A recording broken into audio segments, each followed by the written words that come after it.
I don't even know how this happened. Hello, everyone. You know, Halloween is a very strange holiday. Personally, I don't understand it. Kids worshipping ghosts, pretending to be devils, things on TV that are completely inappropriate for younger viewers. Things like the following half hour. Nothing seems to bother my kids, but tonight's show, which I totally wash my hands of, is really scary. So if you have sensitive children, maybe you should tuck them into bed early tonight instead of writing us angry letters tomorrow. Thanks for your attention. Welcome to I Hope You Suffer. Phew.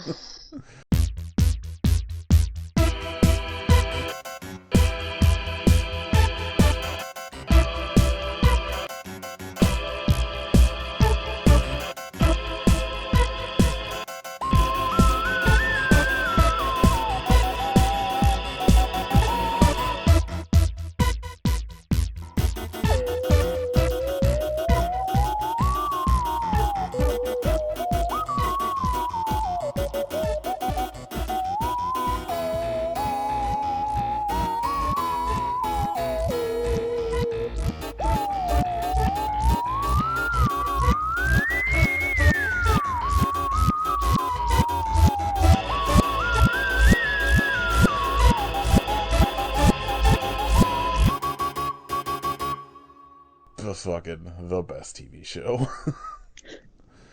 I'm so fucking stoked we're finally talking about these. This is episode 279 of I Hope You Suffer. I'm Hans Moleman. I'm Sideshow Bob. I'm groundskeeper Willie. Grease me up, woman. Don't touch Willie. Good advice. Good advice. This week we're going to talk about some Treehouse of Horror episodes. I think we managed to pick the best run of them. Yeah, These are like agree. all the definitive ones from my childhood. Like, I have like a real of like I think most people would agree that like this sort of 5, 6, 7 season run is probably the best of The Simpsons. Yeah. And like I don't know, like I was looking at like some of the episodes in season 7 last night when I was like watching these, and I was like, God damn, what a fucking like perfect season of television. Like they're firing on all cylinders at this point and just killing it. And then they somehow stopped making the show after season 9. I don't know what happened. Yeah, weird. Katie, you had mentioned that there were some episodes on Hulu, so it was the first place I went. And I looked, and it was like, oh, only season 35. And I was like, what the fuck? Yeah. Wow. Great. I mean, it's one of those things where, like, I will periodically, like, pop in with the new seasons. Because, like, even, the episodes that, like, aren't good, there's usually, like, some good jokes thrown in. It just became a little bit too, like, Family Guy for me at a certain point. I could see that. Where it was, like, you could tell it's just, like, you know... Nonsense for nonsense sake. Oh, yeah, but it's, like, these writers that, like... They're now, instead of like writers that grew up on like, you know, 80s sitcoms and 70s sitcoms or whatever, they're writers that grew up on like The Simpsons and Family Guy and South Park and yeah, that's fair. Shit like it's that. Like so Simpsons cannibalizing itself. Yeah, like borderline parody of itself now. God, like even like season 4, so like the first episode that we picked, like Homer's Barbershop Quartet, the Cape Fear episode. Homer Goes to College.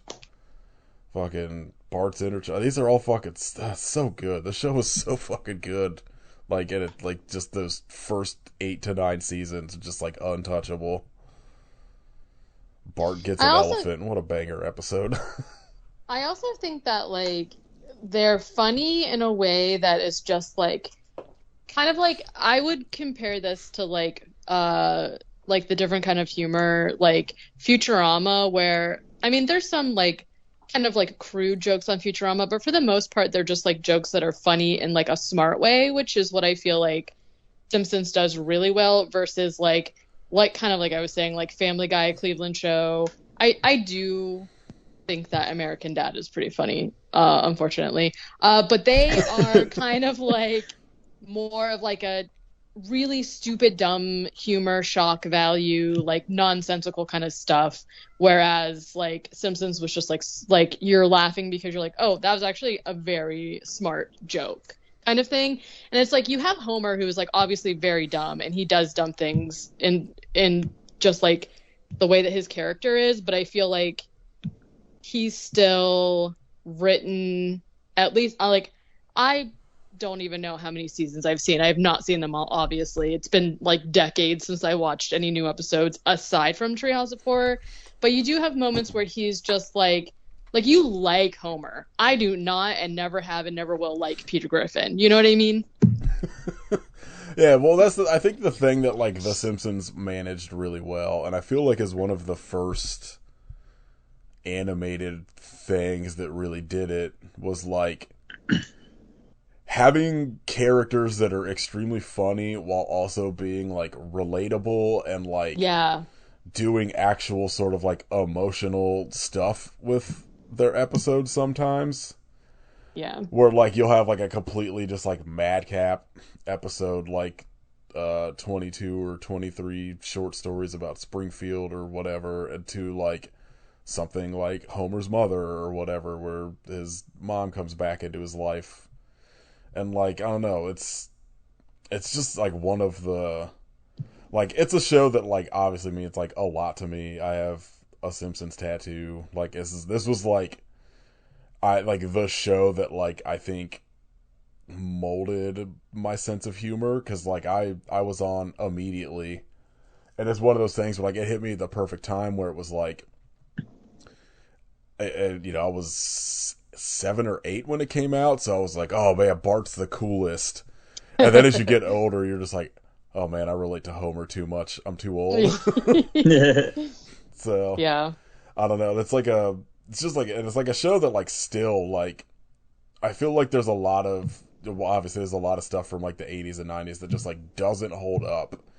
And I'm not gonna pretend like everything in The Simpsons like holds up now, but like I would say 90% of it is still like pretty like progressive and on top of things for like the time period it was, and like pretty fucking good. And I think like a lot of the like heavier topics they handle, decent for like a show in the 90s. Yeah. Especially when it was like up, against like Married with Children and shit like that like even then didn't hold up. All right, before we get into the episodes we picked, what's everybody's favorite Simpsons character? Oh no. Dun dun. I always have to do it in like segments where I'm like, okay, well, like Lisa's my favorite like family member. Yeah.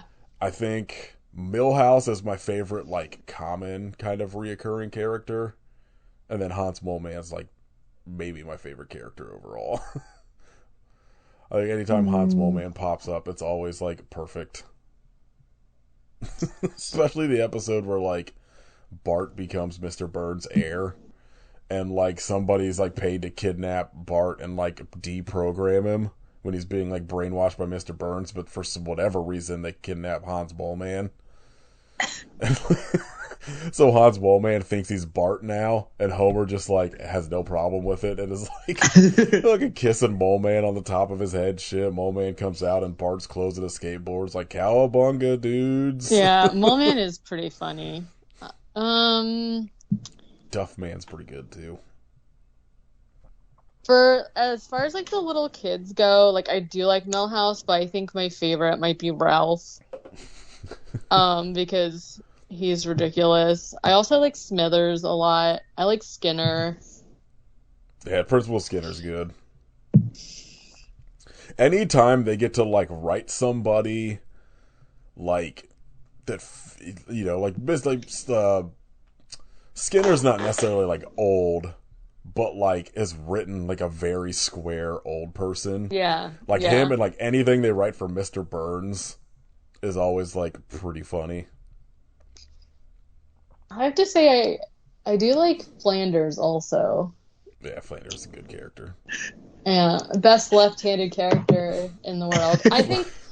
I think growing up, Lisa was definitely my favorite, which makes sense because, of course, also I was like young, and I did grow up watching the show to a certain point, and like I remember I would get home from school, and then it would be like Simpsons, Seinfeld, like whatever. Those two specifically, I remember like looking forward to watching. I think like as I'm older and I like rewatch some of these episodes, I think Marge might be my favorite. Marge is pretty great too. She's just like fun, and I think she gets a lot of really good lines, and anytime she's like dealing with like Homer obviously being like a dumb idiot, but she like still loves him, so she's just kind of like, you know. I love how if you just Google Simpsons characters, like all of the characters come up and it's like their cartoon picture, but for some reason Bart's is like a picture of somebody wearing a Bart costume in real life. Like what? Very weird. Yeah, makes sense. What about you, Kit? I think favorite family member, it's got to be either Bart or Grandpa Simpson. I could guess Grandpa. Regularly recurring, I think I'm gonna have to go with Mo. Because Mo's also the most relatable. Mo's a real close second behind Hotsball Man for me. There's a joke in one of the sort of like middle period seasons where, oh god, I gotta fucking look it up. It's like what it is. It's so, I don't know why. Like I think about Mo's like punchline to it or whatever all the time. Like they're all sitting in the bar, and like Lenny and Carl.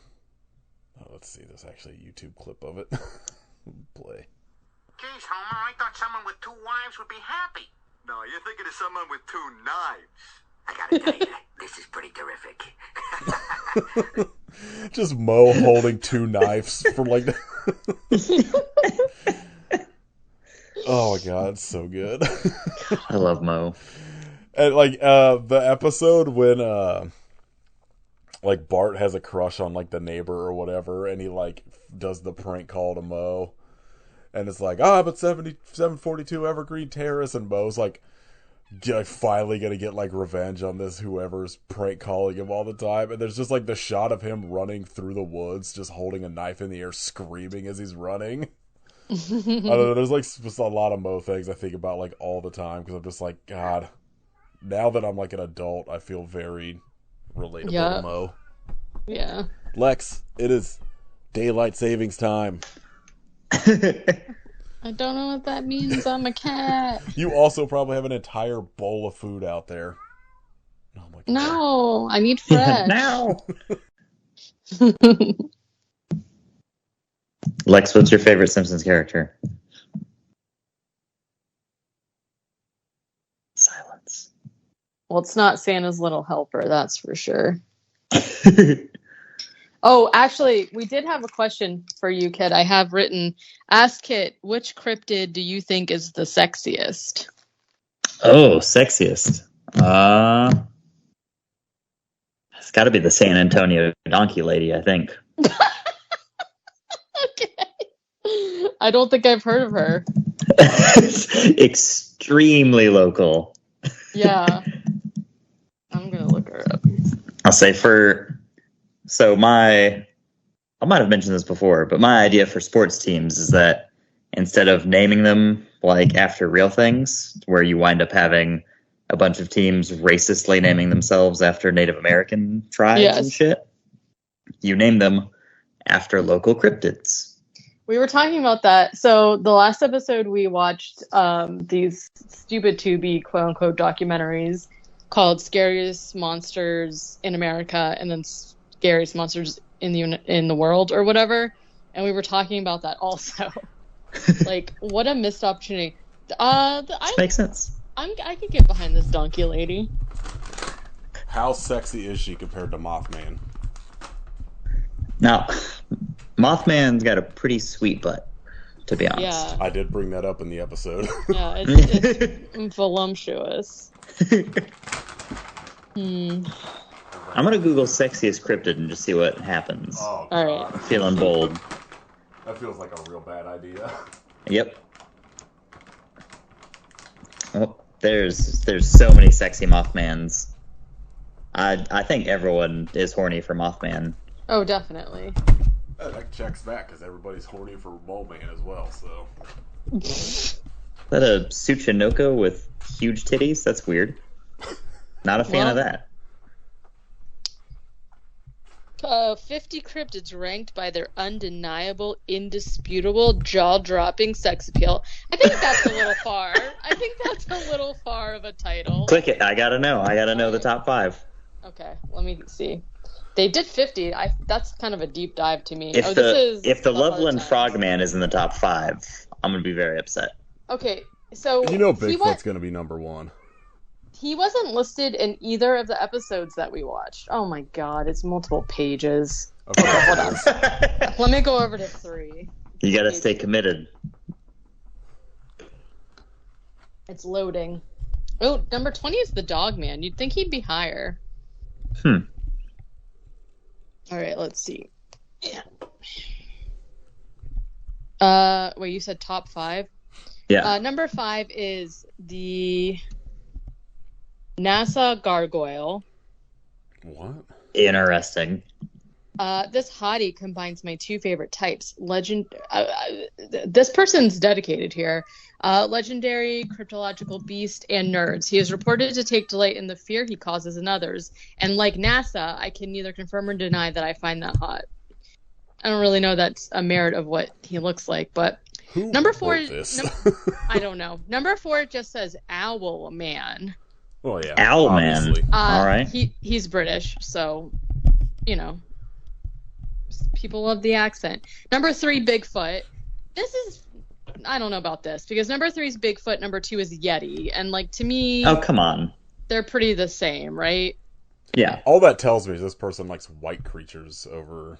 Listen, all right. Racist. I also feel like this, not surprisingly, I'm going to go ahead and say that this is a joke and not an actual ranking of the cryptids that this person finds hottest because number 1, they have Nessie. Yeah, I agree. But it does say you never forget your first crush. The first time I laid eyes on that phallic shadow of a neck emerging from the still waters I was of gonna Loch say. Ness, something awakened in me. I didn't understand what I was feeling. I just knew I wanted to be near that magnificent creature. I wouldn't say that's like hotness, though, if we're being fair. Like, hotness, sexiest. That's just like, I don't know. I don't know. It's all about attitude, and Loch Ness Monster's got that attitude going. That's true. Well, that's fair. They're mysterious, hard to figure out. Sure. Constantly winning wet t-shirt contests. Actually, yes, because I'm not gonna click on this Reddit one because I feel like I'm Reddit feels like a different beast. You're gonna see a lot of images you probably don't want to see on Reddit. Yeah, I think I'll just. All right. Well.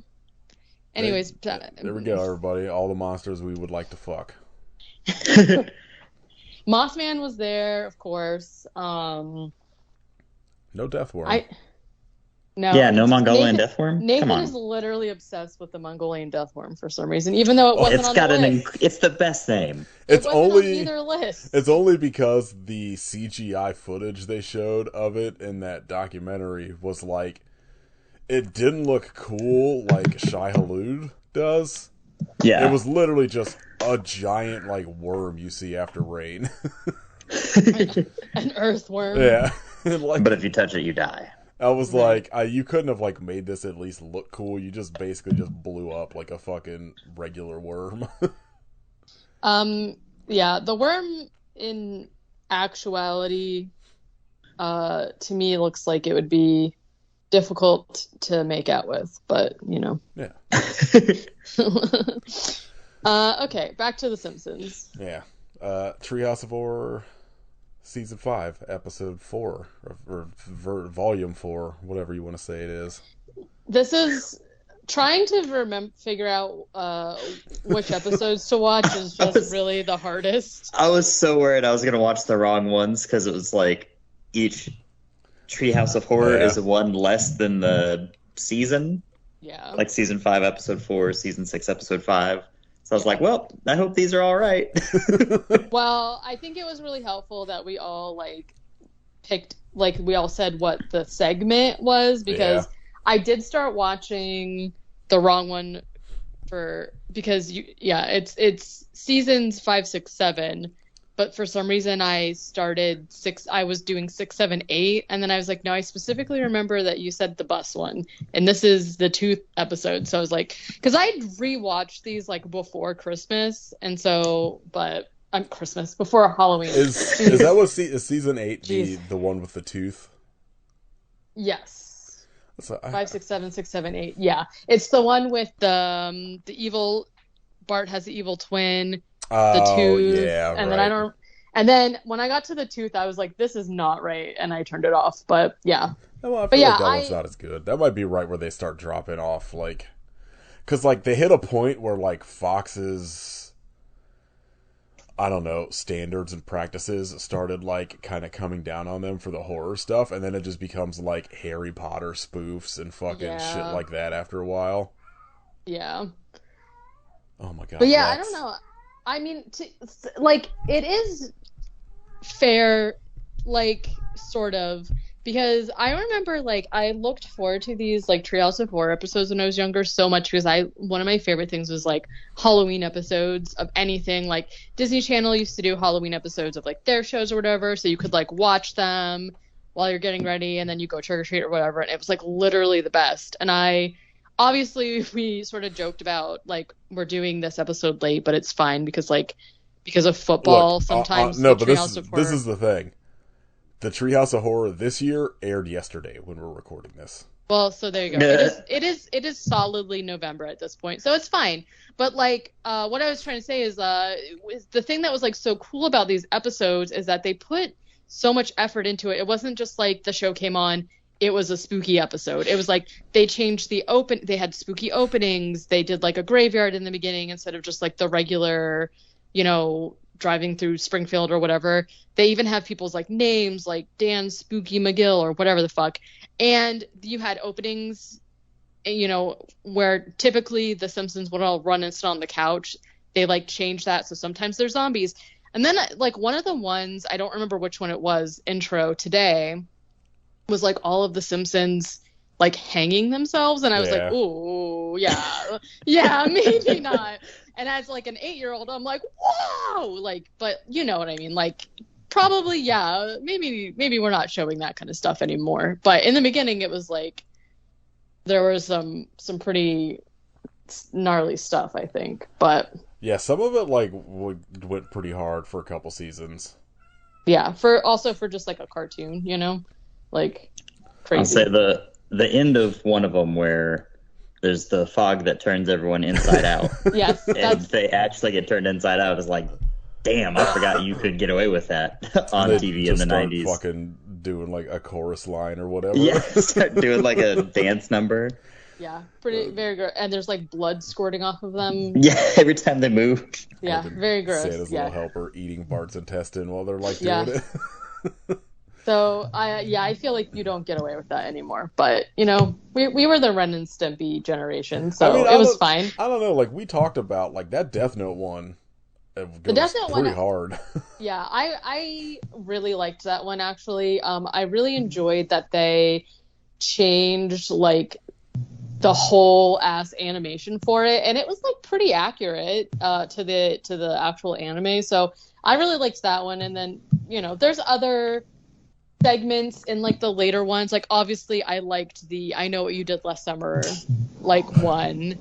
Fucking Flanders is a werewolf. And then the very, very first episode I think is I just couldn't pick it as my favorite. There's something specific that happens in the one that I picked that I literally think about and say all the time. So, but the first one I think was fun. It wasn't like, I don't know.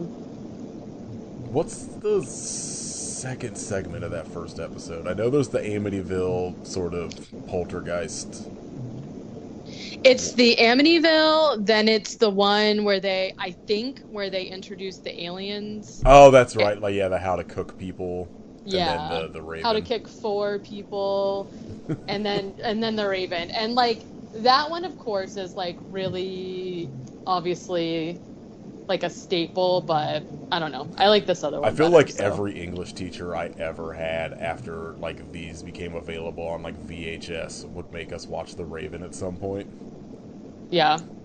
That's funny. Which was always, like, the only day of, like, English class I paid attention to. I'm like, oh, we're gonna watch Simpsons? Hell yeah. Alright, let's talk about Season 5, Treehouse of Horror, Volume 4. This was Kit's pick, right? Yeah.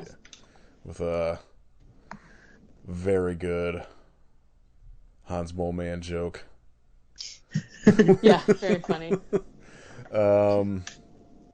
Katie, did you write down which segments and, like, the order they came in?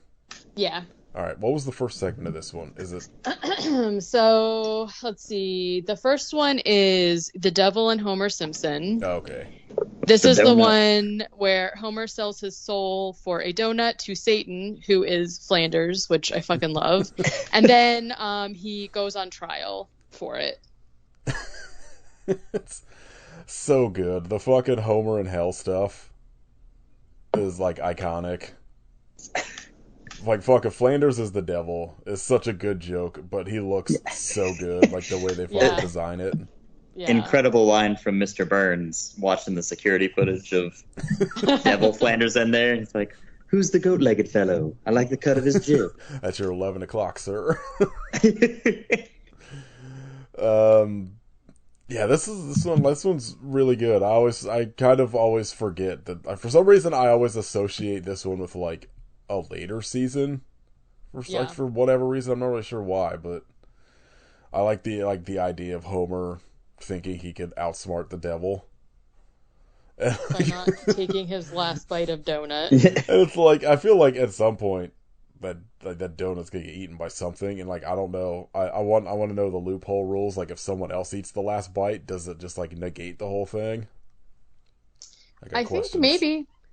I think this one's also funny to me because they're like, they're going to take him to hell because he ends up eating. The whole thing is like, he's like, oh man, I would sell my soul for a donut. And so then Flanders, Satan, pops up and is like, here you go. And he signs a contract. He eats, he's like eating the donut, and Flanders is like, yeah, by the time when you finish that donut, like, your soul will be mine. He's like, oh, so I just don't have to finish it, right? And for a moment, you're like, oh, wow, okay, yeah, Homer's being smart. And then later that night, he eats the forbidden donut. And have a sleep.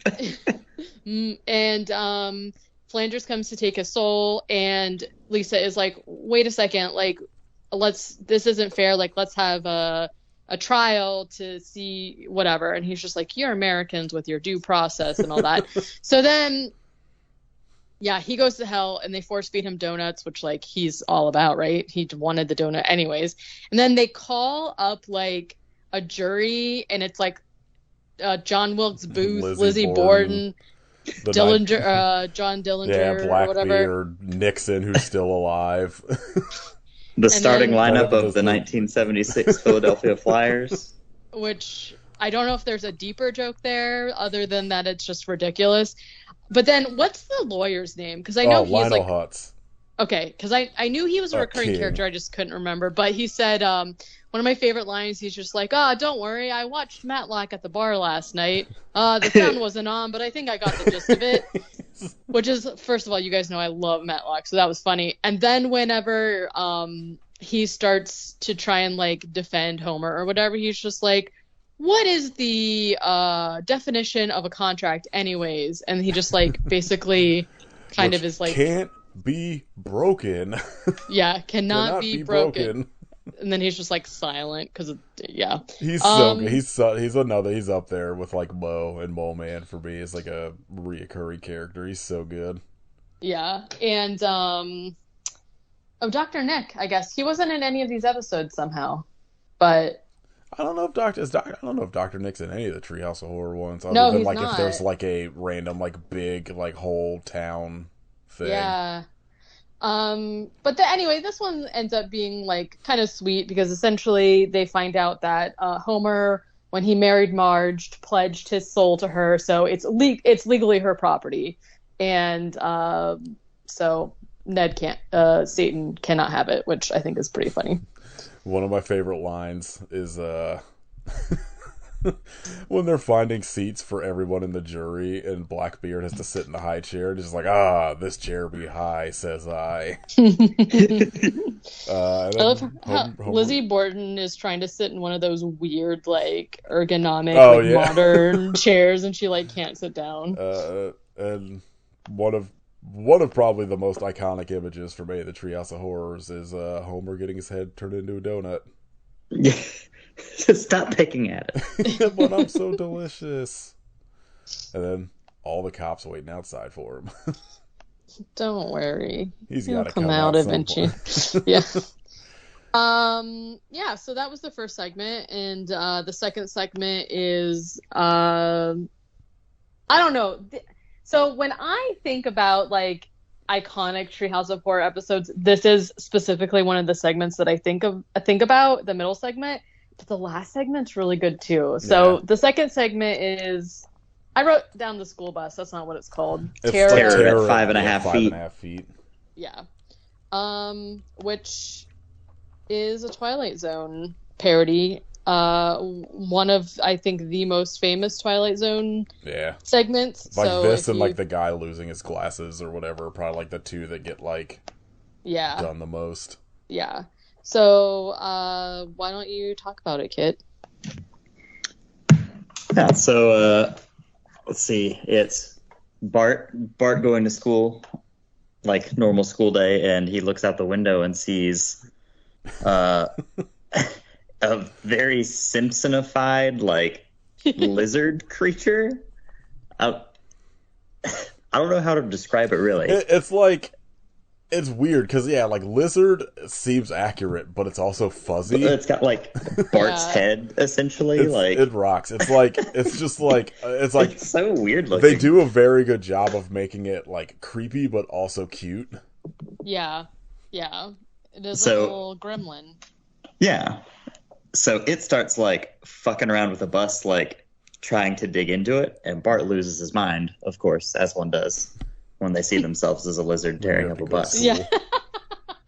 And so Bart starts freaking out, and everyone's like, what the hell are you on about? And they wind up, do they immediately just go to, like, tying him down onto the bus? No, it takes like a couple times of him freaking out, I think, before. Okay. Is this? So, like, I watched a couple episodes last night. Like, I just let it like go after I watched these. Is this the episode that has the Wang computer joke with Martin's shirt? Yes. I couldn't remember. Yep. Well, like, essentially, like, in the very beginning, Bart has, like, a premonition nightmare about That's right. I forgot it has the premonition.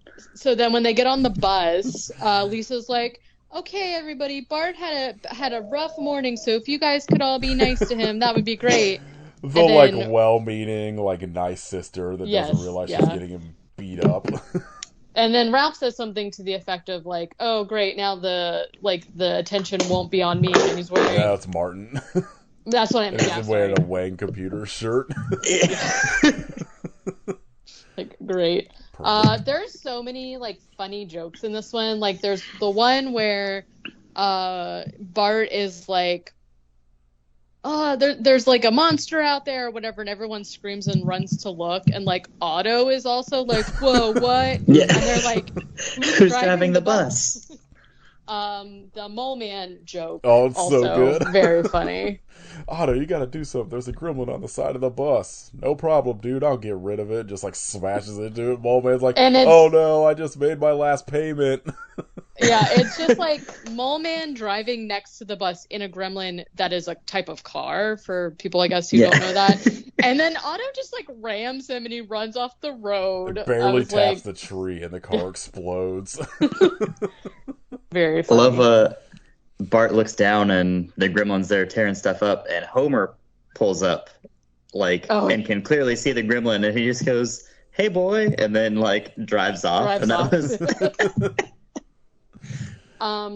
My favorite. So this, is very clever the way that they're parodying it, but making it their own thing because, Bart essentially gets a hold of a road flare that he throws at the gremlin, and then the gremlin flies off the bus, and Flanders ends up rescuing him on the side of the road, and is trying to care for him. He picks it up in the blanket, and he's like, "Oh, look at that! It's a hideous, disgusting creature."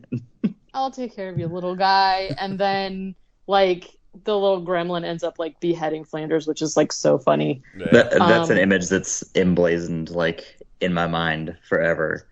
Yeah. So it's really good. I mean, they end up making it to school. The bus literally is in shambles at the end, and everyone is kind of he was not just being delusional or whatever, but it's very funny. They're wheeling him off on the stretcher in the straitjacket. Yeah. And he's like, "See, I was right. Is this the one that has the wraparound stuff with the paintings? Yeah. Yes. Yeah, that's okay. Dogs playing poker.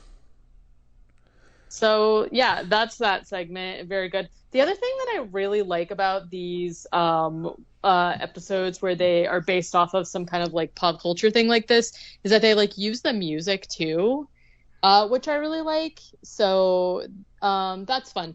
Then the last segment of this episode is called Bart Simpson's Dracula. And essentially this is Mr. Burns. It's Dracula. Mr. Burns is Dracula. And this segment has one of my favorite quotes from The Simpsons that I think about all the time. Is it Mr. Burns invited us to his country house in Pennsylvania? No. That is pretty good though. It is when Lisa is trying to convince them that Mr. Burns is a vampire, and Homer says, "Vampires are make-believe, just like elves, gremlins, and Eskimos." And for some reason, the Eskimo thing just made me laugh so hard. It's not even that funny, but to me, I think about it all the time. I always like when they realize Bart's a vampire and Grandpa Simpson's coming running in. He's like, "We have to kill the boy." And they're like, "How'd you know he's a vampire?" They're like, "He's a vampire." Runs off. Yeah, that's a good one. They do a really good Mr. Burns as Dracula, as the Gary Oldman Dracula specifically. That was perfect. It's so good. Very good. Ooh, business transaction. The slide, for some reason, always makes me laugh. Just the fact that Mr. Burns would have this fucking absurd slide. Silly fun basement. slide or whatever. Yeah. Happy fun slide. Very good. I'm trying to think, I know there's other really good quotes of this episode or this segment. Let's see, most of these on IMDb are fucking the donut one though. Yeah. Did everyone wash their necks like Mr. Burns asked? Oh man, fucking when Homer gets to stake Mr. Burns, he's like, "Do I dare live the American dream of killing my boss?" He starts hammering away, and Lisa's like, "That's his crotch." Yeah. Mr. Burns turning to dust and popping back up to fire him is pretty good. Yeah, this is a good one.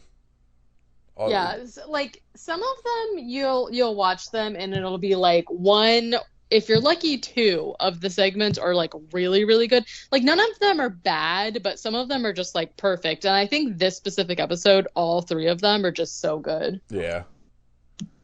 All right, you want to jump to the next one, Katie's pick? For sure. I don't think anyone will be surprised. I picked 6. Season 6, Treehouse. Yeah. Episode 5. It's confusing, okay? So my episode is the first segment is called The Shinning. The Shining. You don't want to get us sued, boy. So this episode obviously is a spoof of The Shining, and I don't know. I just think that again they're using. So it's like the thing that makes this one to me so funny is like they do have like aspects of The Shining in it. Like they have the blood elevator, they have the maze, they have Red Rum, they have the typewriter or whatever.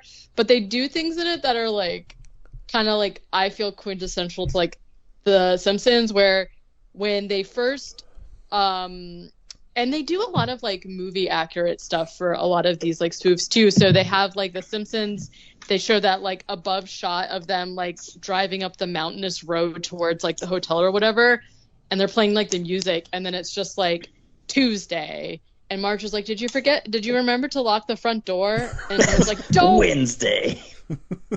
When you locked the front door, did you remember to lock the back door? No. And then the last one is like, I think we left Grandpa at the gas station. And then he just like keeps driving.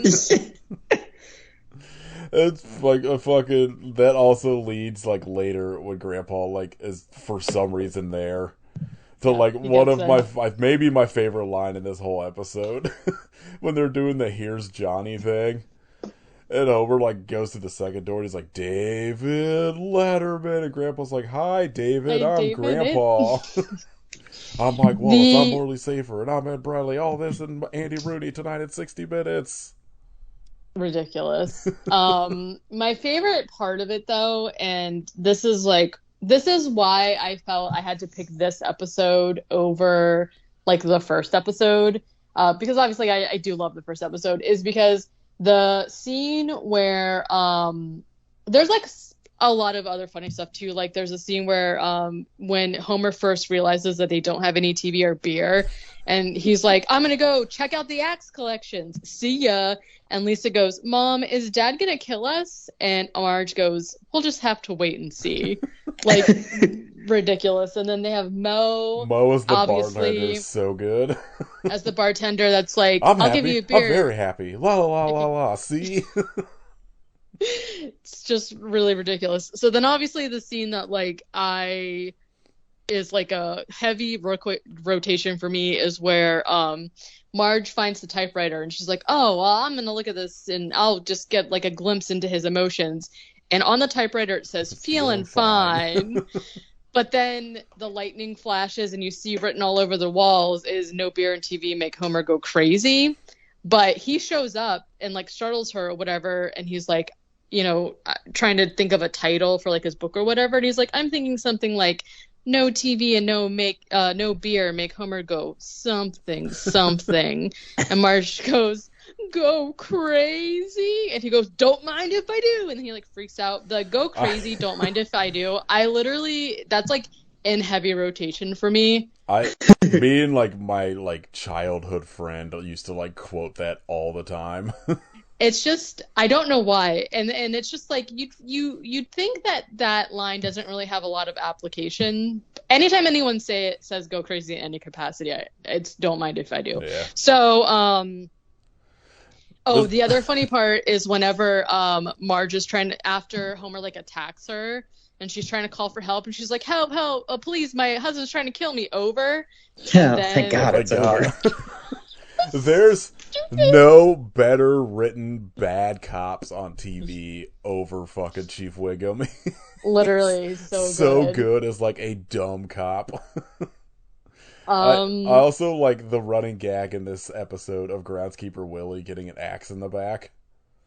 It's so good. When you get to the very end, he's like, I'm bad at this. I love Willie. Yeah. So yeah, that's the Shinning. I don't know. It's good. Like, I love the end, though, where they're, like, frozen out there, and it goes into, like, the Toady Awards. Yeah. And it's like, urge to kill. Like, wow, how does he say? It's like, urge to kill, like, I know it's not going away. Is it just lessening? Yeah, maybe. And it's just, like, lessening, rising, lessening, gone. They're all, I like the, like, twist of them all getting frozen together out there.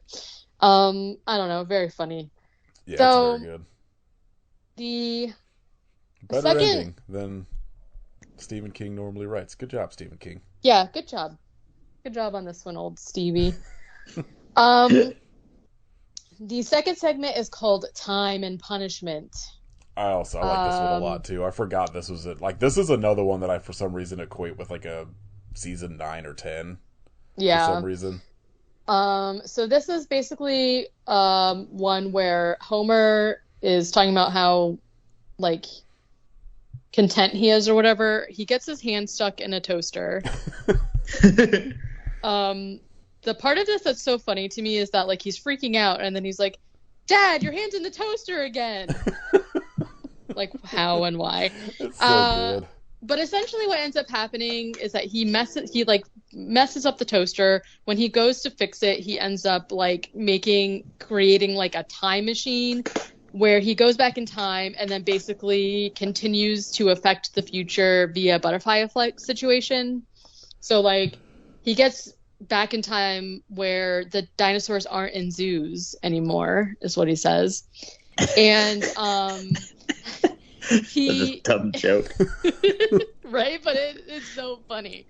And he recalls the advice Grandpa gave him on his wedding day, which is that if you ever go back in time, don't mess with anything. You know, hold on. That joke would have made sense because this was a year after Jurassic Park came out. Oh, okay, yeah. Yeah. Even better. Yeah. I had to look. I was like, this had to have been pretty close to Jurassic Park. This was 94. That's actually so funny.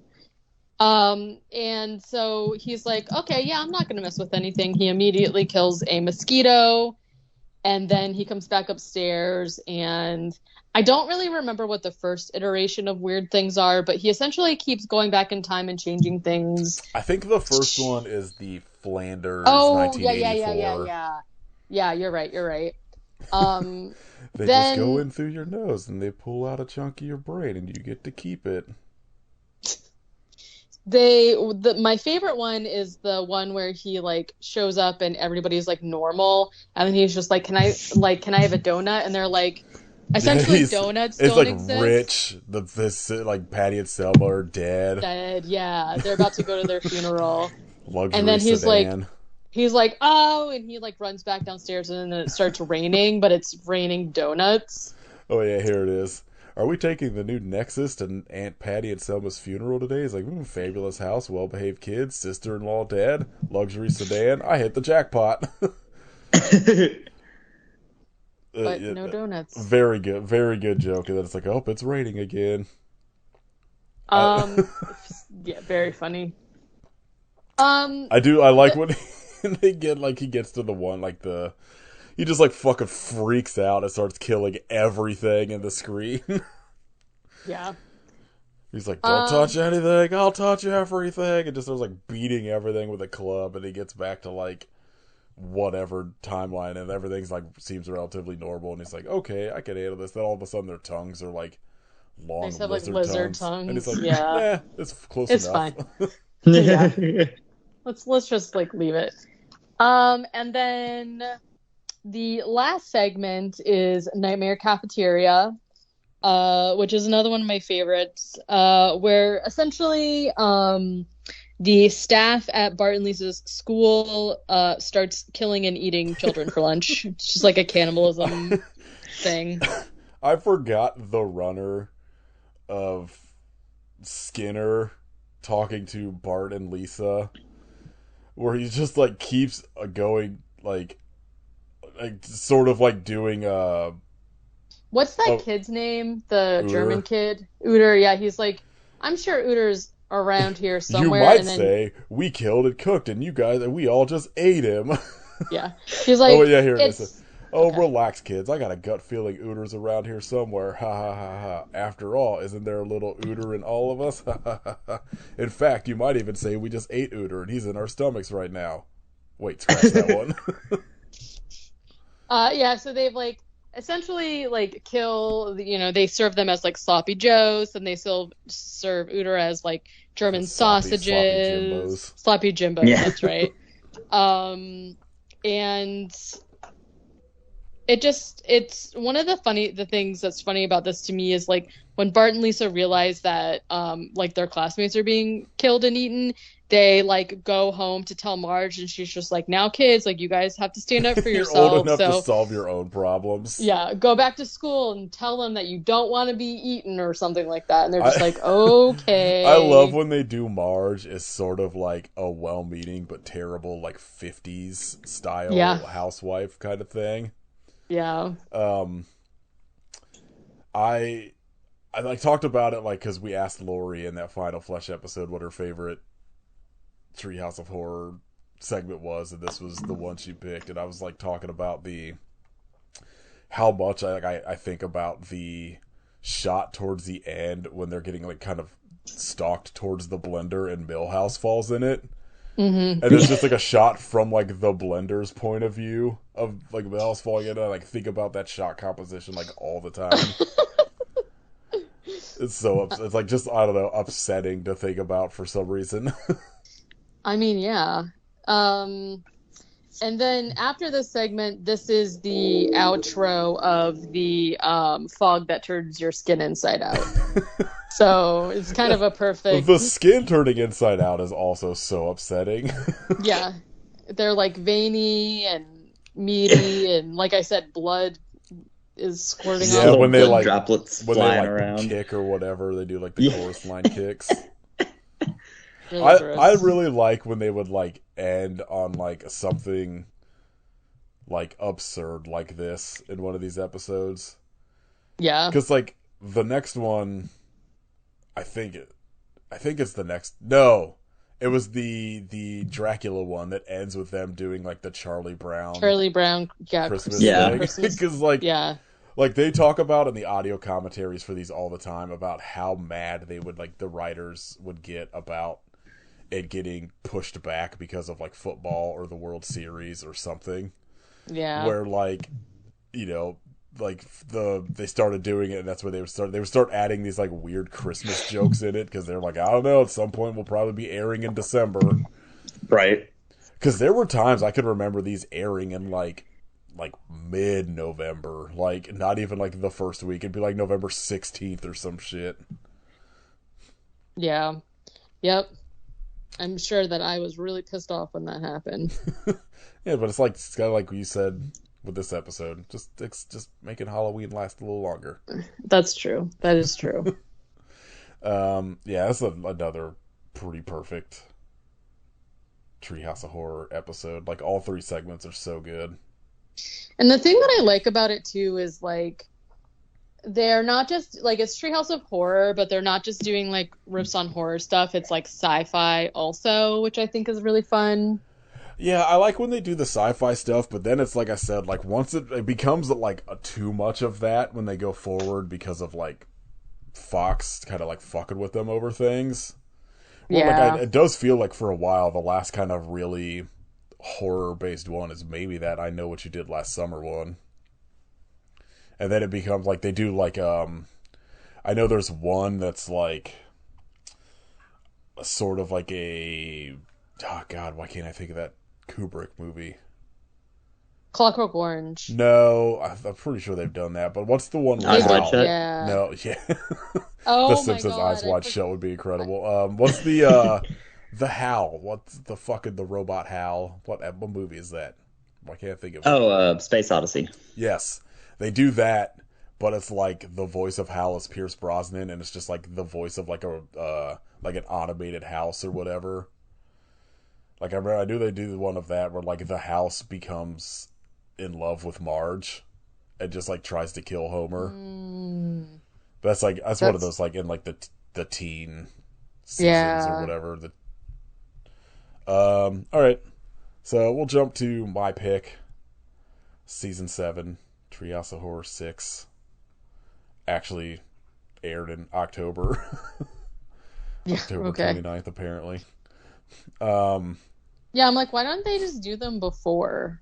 I guess maybe they don't know. I don't know. But... I don't know why like stuff like couldn't be like moved around, but I know like they would talk about in the commentaries about how difficult these episodes were, because as opposed to one story, you're having to do 3. Yeah, that's fair. And like having them, you know, so early in the season, like a lot of the times they would be like something that was worked on like the season before, just so it would be like done and like whatever for by the time October hit. Yeah.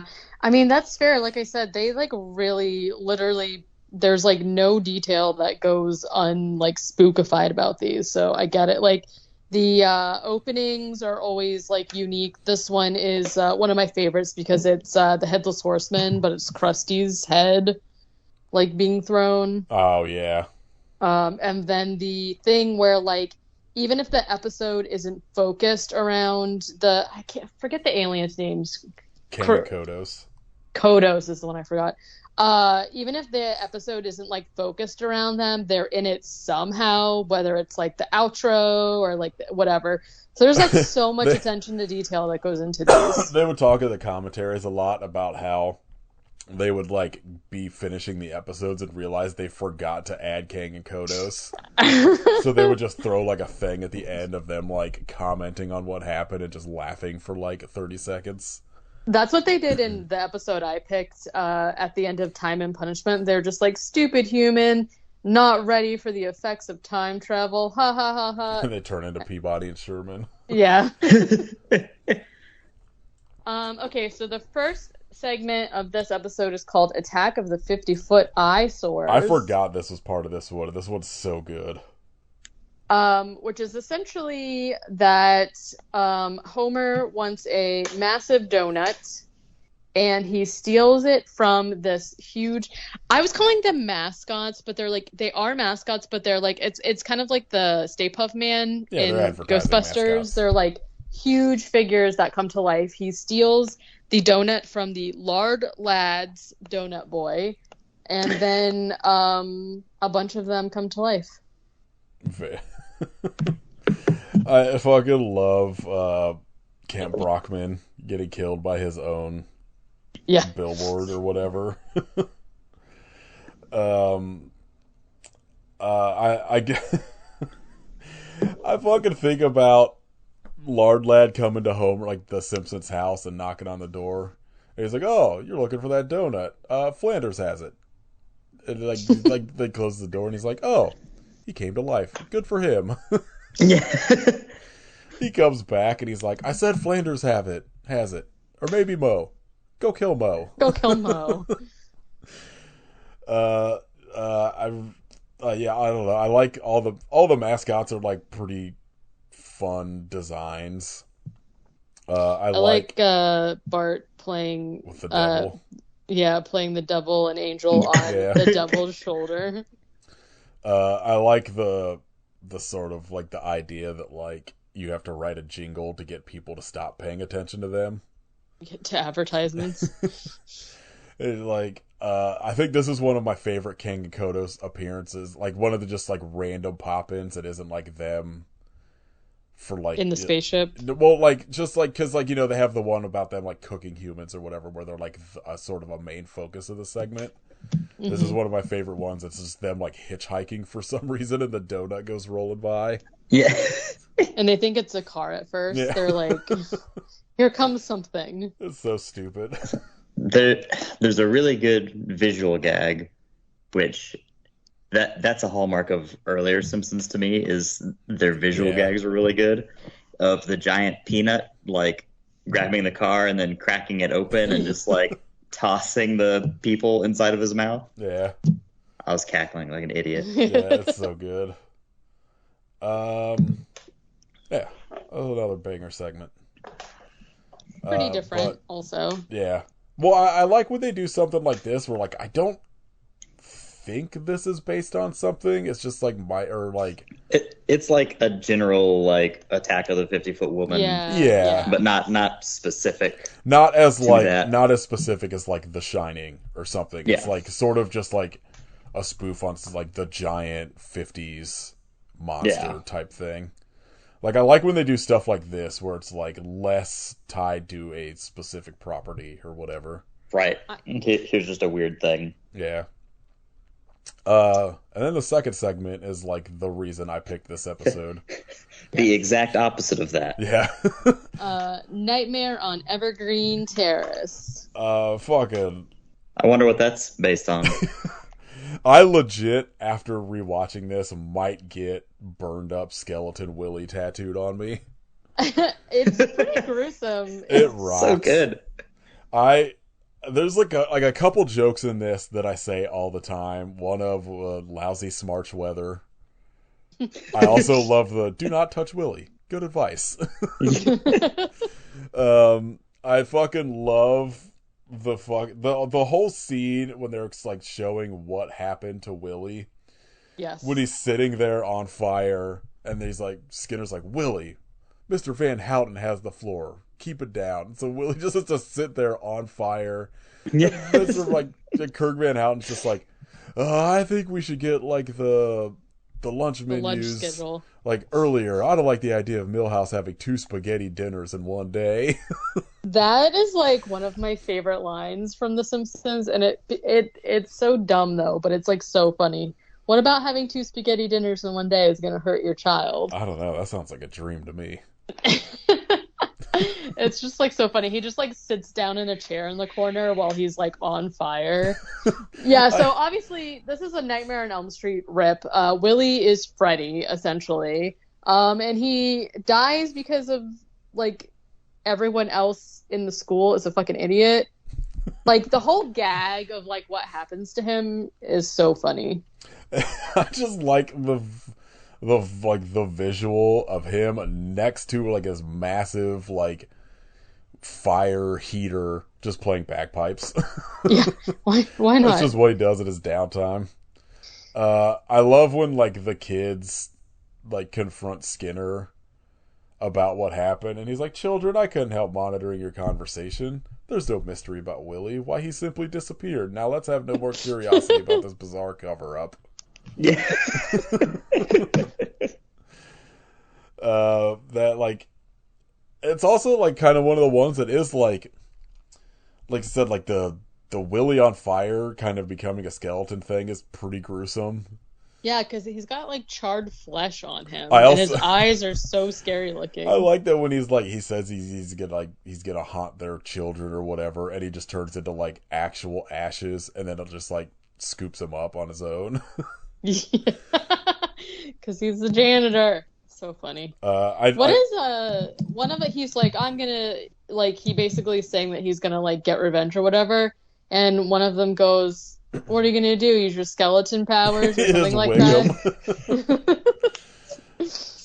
I like the actual kind of sort of finale thing. That's like the dream that like Krusty comes running in. And the idea that Bart's like main dream is him and Krusty winning the Super Bowl. Winning the Super Bowl. And it's like, kid, don't dream about me anymore. And like, I do like that they went kind of like at Goofy as the end of the movie where we were talking about like the Freddy car because Willy turns into like a giant tractor. Yeah. So good. I like the actual ending of it though, when like the bus pulls up and Willy gets off and he's just like like boo, like just like making noises out of the bus goes turn away. It's like, oh, I left my gun on the seat. Come back. Oh, what a good segment. Yeah. And I also kind of like one of the things they do a lot is Maggie saving the day.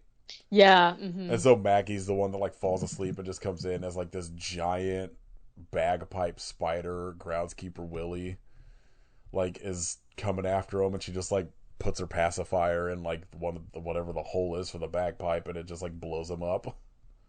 The joke with Lisa like showing up and because she was so like Bart goes to sleep and Lisa's supposed to be like keeping an eye out, and she's like, I'm not sleeping, I'm just resting my eyes. And then he's like, when we die, I hope you're reincarnated as somebody who can keep their eyes open for 15 minutes or something like that. It's very funny.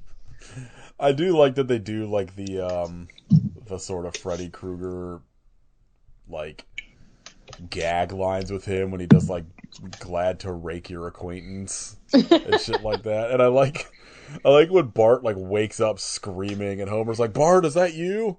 He's like, yeah, and he's like, go take out the trash. Yeah, it's very funny. It's good. And then the last segment, just a fucking absolute iconic staple Treehouse of Horror of Homer cubed. Erotic donuts. Oh my god, I think about erotic cakes. Like, ooh, erotic cakes. Like, so much. The most relatable Homer moment. But this is the one where they do the 3D CGI Homer stuff that manages to look better than most of the CGI now. Woof, yeah. Yeah, so he basically, Patty and Selma are coming over, and everybody in the house is trying to hide. Whatchamacallit case before. He finds a portal to the third dimension, and he basically is like stuck there, essentially. And this also has another one of my favorite jokes where Marge says, "I'll go get Ned. He's got a ladder." And then it's just like him on the ladder in the living room, like... The fact that they show it is so funny. Yeah, well, I'll be dipped, or I don't remember. He says something like that. It's very funny. I also forgot about the quote from the Nightmare on Elm Street one, where it's like Elisa's like, "Bart, the next time we fall asleep, we could die," and Grandpa's just like, "Ha, welcome to my world." Yeah, and just like goes to sleep. Aw, Grandpa. Another one of like I think the best jokes. Like one of the things I think The Simpsons did really well is the sort of like absurd joke that like of somebody being extra stupid, but like it goes by so fast that it like you kind of have to think about it for a second. Yeah. There's the scene where Homer's in like this third dimension and he's like, did anyone see Tron? And it goes through everybody saying no, including Chief Wiggum twice, and it gets to him a third time and he's like, yes. I mean, no. I don't know. I think about that joke all the time. That and unprocessed fish sticks. When he just sees fish. Gross. I like Professor Frink explaining to them like what's going on, and fucking Chief Wiggum calling him an egghead before Grandpa comes in like a fucking 1920s like deep diving suit that he's gonna run in with. Yeah, I don't know. This is a fucking another really good segment. One that another one that I don't think this is. I don't know if this is based off anything or if they just were like, hey, we could do this like 3D animation thing that would be fun. I don't know, because I can think of things that parodied this after it came out, but I can't think of like something that did it before. I'm not sure. Yeah, I really like the fucking simple joke that still is timely of Wiggum being like, enough of this, Poindexter, a man's life is at stake, and just start firing bullets into the fucking portal. To the portal. Homer, Bart running in and is just like, Homer, you're gonna have to jump, I'll catch you, and Homer being like, piece of cake, and just takes like 3 steps and falls into the fucking hole. And it's like, crap.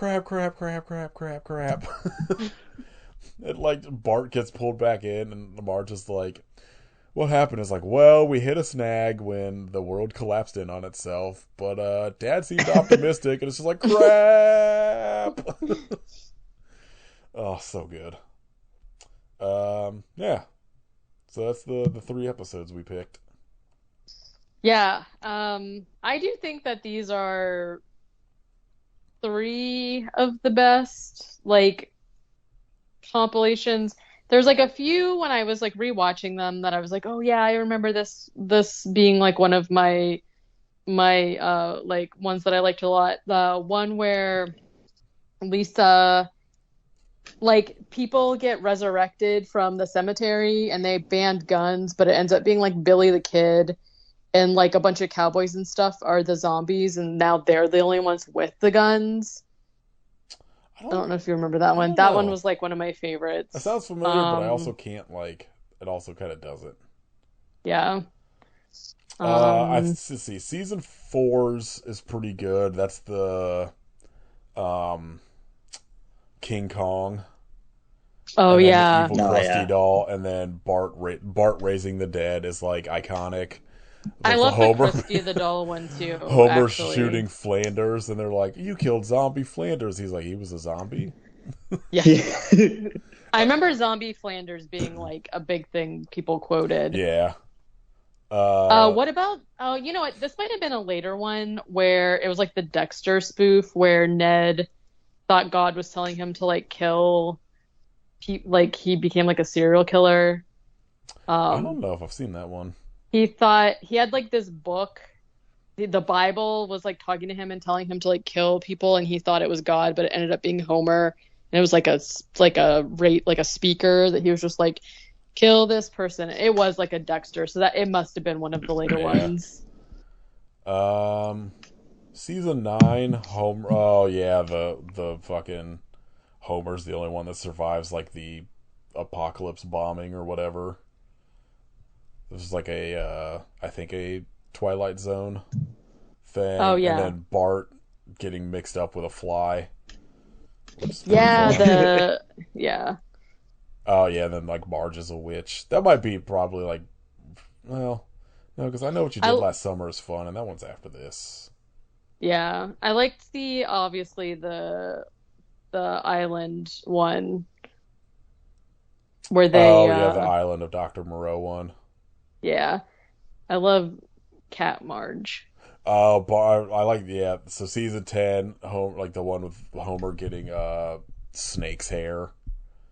It was Oh, like I like that one too. Bart and Lisa get trapped in an Itchy and Scratchy cartoon, and then Yeah. Maggie is the alien that ends with Jerry Springer. Yeah. I'm trying Yeah. to figure out where this like falls. Let's see. Season 11 is the I Know What You Did Last Summer werewolf one. Yeah, this is where I feel like it starts going downhill, because then it's like the one with Bart and Lisa get superpowers with fucking Yeah. Xena in it. I didn't Lucy Lawless. No, yeah, Lucy Lawless. And they're like, I didn't know like Xena could fly, and she's like, I'm not Xena, I'm Lucy Lawless. I'm Lucy Lawless. Yeah. What's the next one after this? Homer must do one good deed to get into heaven. Bart and Lisa encounter a witch in a gingerbread house. Oh, yeah, so like this is like after that one, I feel like it's when they start getting into like where like maybe one segment is really good and the other two are like not as great, because this is the one like I remember Homer having to do a good deed to get into heaven, but I don't really remember much from it. Bart and Lisa encounter like the Hansel and Gretel one, I don't really remember, but the Night of the Living Dolphins one is pretty iconic, I think. Yeah. Yeah, so 13 is the one with the automated house that tries to kill Homer, and then fucking Harry Potter. Yeah, I do remember the house one actually. As much as I don't like the Harry Potter one, the fucking weird fucked up frog creature in it, I think about all the time. It's just like, please kill me. It's like throwing up everywhere. What season? Okay, yeah, 14 is the Island of Dr. Moreau. That one's pretty good. Okay. Yeah. And then, yeah, zombie cowboys come back from the dead, I guess. Is the one you were talking Oh yeah, about. yeah. Homer clones himself with a magic hammock. Yes. Yeah. I remember that premise, but I can't remember anything about that. So like Homer, that episode is really good actually. Homer like breaks his hammock, and then there's just like a random like hammock salesman he buys it from, and Marge is like, I need you to do this like chore or whatever, and of course Homer doesn't want to do it, and he spins around in the hammock, and then he clones himself, and then he realizes that like the clone doesn't have a belly button, so that's how you could tell them apart. And then he goes to do the chore, but then the Homer, like the clone, doesn't want to do whatever the thing is, so he clones himself, and it ends up there being like a ton of clones to where they have to like kill all of them, and then like it ends up that like they like lure them all to like, I don't remember, like maybe they wave a donut in front of them, and they all like run into a ravine and die or whatever. Well, and like so lemmings.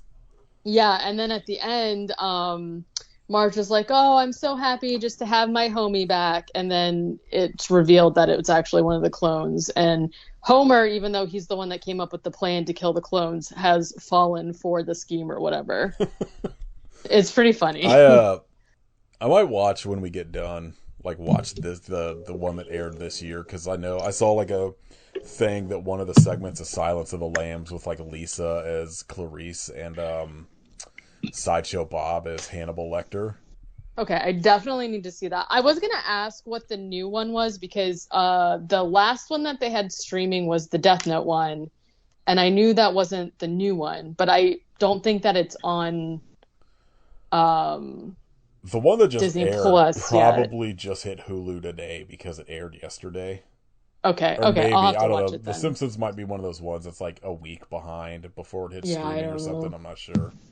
Yeah, okay. Kelsey Grammer, real piece of shit. Always very fucking good as Sideshow Bob, though. Yeah. Real problematic fave in this household. Like, fucking, I had never watched Frasier until I moved here, and Frasier is like Caitlin's comfort show. Which is a bummer because it's so good, but Kelsey Grammer is just like such a piece of shit in real life. Yeah. But like anytime he pops in as Sideshow Bob, he's so good. Yeah, Simpsons, the best show for like 9 to 10 seasons. Yes. Then Very, it gets very real hit or miss. nostalgic. I think I have like the first 20 seasons on DVD. Wow. I don't. Yeah. Then I think they just stopped making them, which I'm honestly, it'll be so goddamn expensive. But I'm gonna start saving for it now. That if they like, I know they'll do some sort of box set when the show finally ends, and I will buy it for like $10,000. It's gonna be so much money. All right, Katie, did you look up any news at all? No. Let's see if there was anything worth talking about, because I feel like we haven't done news in a couple weeks. Apparently there's a Bride of Frankenstein movie with Penelope Cruz and Christian Bale in the works. Weird. I hope Christian Bale's the bride. Yeah. Oh my god, I'm so tired Oh, of I seeing would watch Terrifier that. 3 shit already. Oh. It's a Christmas movie. Yeah, pass. Apparently the Salem's Lot remake is getting dumped onto fucking HBO Max. Instead of Oh, it's theaters actually now. going to come out. That's shocking. So, yeah, it'll be on Max for like a week, and then they'll fucking delete it forever. I'll watch it. Tax write-off. Yeah. Apparently there's a Cannibal Corpse coloring book that I woke up the other day to my mom telling me she ordered for me. I was like, all right, okay. All right. A fucking Welcome to Derry show that I'm absolutely not going to watch has got pushed back to 2025, so hopefully that gets canceled. Oh yeah, apparently John Carpenter's doing an A24 score for some movie with Paul Rudd and Jenny Ortega. I saw that. Was like, what the fuck?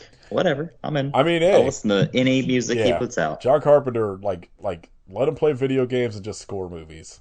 Yeah, right. Yeah. Stop interviewing him. Because he does not want to talk about this shit. Did you see the video I posted on Instagram of like Nintendo had that shitty little like cardboard set where you just like build a bunch of things out of cardboard and you can make like a little musical like piano with it? Yeah, I think so. That sounds And- familiar. They made a little piano and they gave it to John Carpenter to play the Halloween score on it. And he's trying and he's like kind of struggling and he just like stops. He's like, this thing's a piece of shit. And then he goes and he gets it and he's like, man, this thing's fucked. Fuck this thing. That's What a hilarious. fucking king. Are either of you gonna watch Five Nights at Freddy? No. Nope. It looks real bad. I saw something. It was like it won the box office this weekend, and it's like great. I What was else asking was my brother playing? about it. I was like, I had no idea this was happening or whatever. And my brother's like, yeah, it's got a pretty wild fan base. And I was like, what? Really? And he's Oh, like, Yeah, it does. yeah, there's a ton of lore and stuff. And there's lore? There's Yeah. lore for the fucking murderous robot bear movie? Yeah, Apparently, there's a lot. I had no idea. That more than anything was the moment where I was like, "Damn, maybe I am old." Yeah. I think that movie got greenlit before Willy's Wonderland. And I think so. I think they still- cranked out Willy's Wonderland. And I guarantee you Willy's Wonderland is better.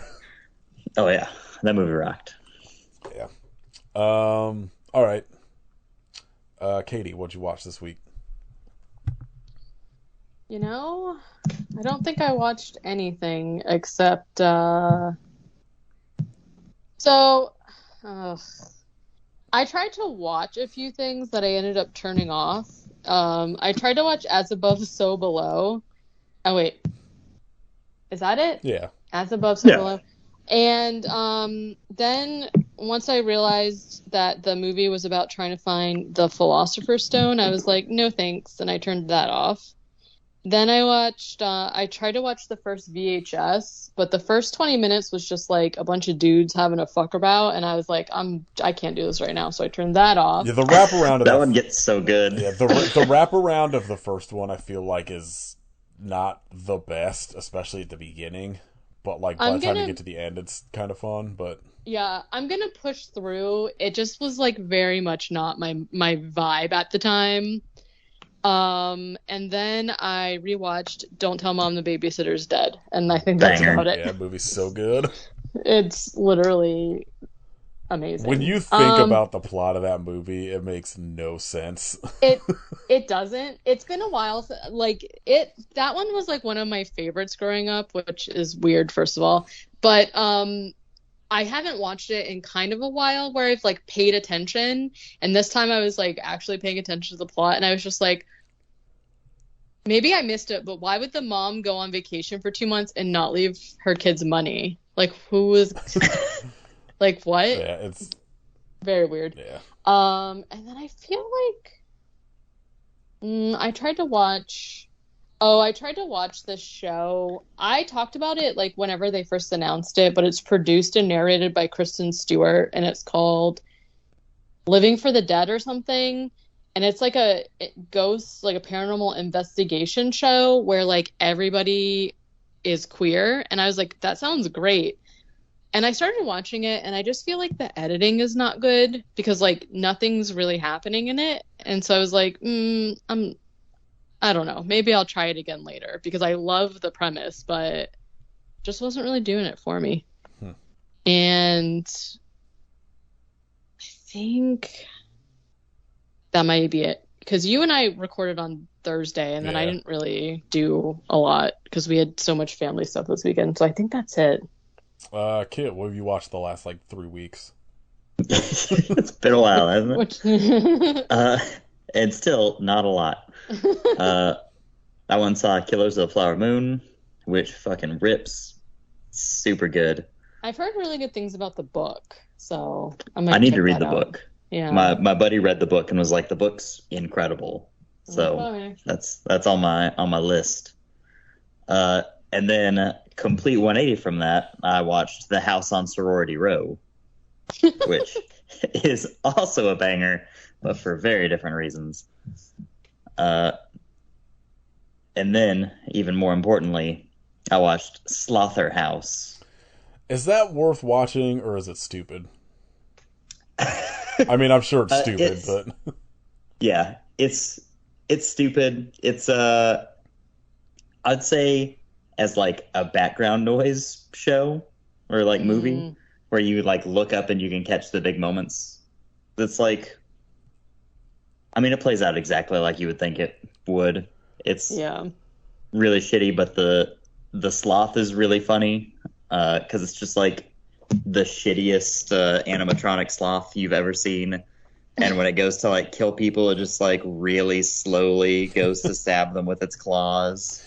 It was one of those things where like when it dropped, I was like, I like the name and the idea, but this looks too much like a like Blumhouse, like you know, thing. like not it's like very Blumhouse vibes. Really, to it. For me, it looked more like it was going to be like a typical straight to Tubi kind of like Mark Polonia style I would say fucking thing.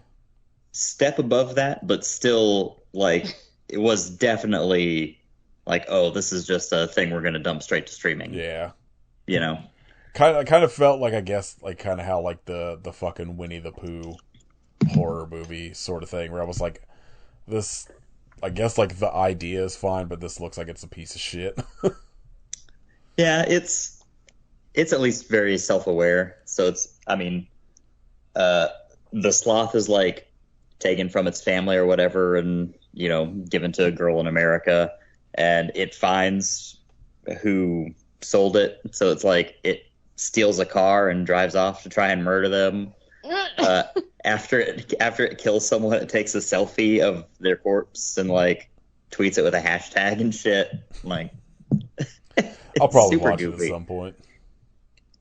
I think it's probably worth a watch. It's not amazing, but watching the sloth do anything is very funny, I think. All right. And then I watched When Evil Lurks last night, and that is a really good, really bleak film.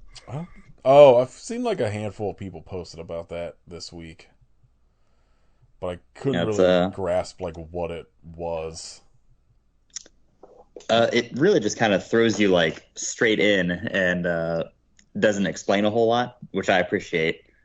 And it's just like a couple of guys in a town, and they're trying to find someone, and it turns out that there's someone who's been possessed by a demon in the town. And like, I guess the demons in this world like kind of taint everything around them, and the demon can spread to others. So it's just kind of them like trying to get out of town, but the demon is spreading itself to other people, and it gets real dark. It's real good. It's the same guy who did Terrified. Oh, not okay. Terrifier. Yeah. The good one. Yes, the good one. But yeah, I dug it. Recommended. I watched nothing. I literally watched 3 movies this week that were all part of like just finishing up my Horror Gives Back watches, and 2 of them were real bad. One of them was a Lifetime movie with Tiffany Amber Thiessen getting haunted by a ghost. That was pretty good. I think the only other stuff I watched was just the fucking like 9 seasons of 90 Day Fiancé currently airing. And you know, those are pretty horrific, so it fit for the Halloween week. All right, shout outs, Katie. Oh man. Five Nights at Freddy or Hell House Origins. Oh no, thank you. Jeez. I don't know. Pass. Pass. All right, Kit. Is that our first pass? I don't know. We always manage to come up with something dumb. I think it might be our first pass. I can think of. I don't know. I just feel like I always am. I'm not trying to make people also be slaves to consumerism, but I feel like the only new stuff I ever have is like, oh, I tried this chip or I tried this drink. You know what I mean? And I don't want to just be like, go buy this thing because I don't believe in that. But I just got these horseradish. Oh, shout out. No. I have a real shout out. I made my own pickles for the first time and they were so good. So my shout out is try something new and make your own pickles. They're great. Invent a pickle. Yeah. Yes. Oh my gosh.